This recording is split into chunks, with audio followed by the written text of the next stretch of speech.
बिस्मिल्लाहिर्रहमानिर्रहीम। अस्सलाम वालेकुम। मैं हूँ मिस उर्दू। आपको सुनाऊंगी कहानी जन्नत की मिट्टी।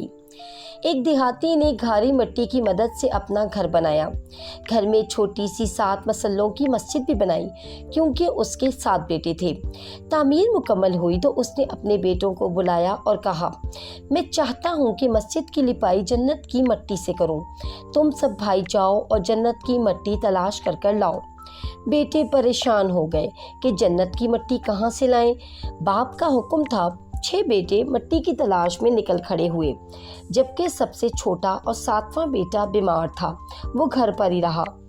भाई शाम को घर थके हारे खाली हाथ लौट आए तो क्या देखते हैं कि छोटा भाई बोरी में मिट्टी भर के बैठा है। बाप ने पूछा, बेटे घर बैठे तुम्हें जन्नत की मिट्टी कहाँ से मिल गई? बेटे ने कहा, सारा दिन माँ के पीछे पीछे फिरता रहा। जहाँ जहाँ वो कदम रखती थी वहाँ वहाँ से मिट्टी उठाकर जमा करता रहा। ये वही मिट्टी है। छोटे बेटे ने बाप से कहा कि मैंने सुना है कि जन्नत माँ के पाँव तले है।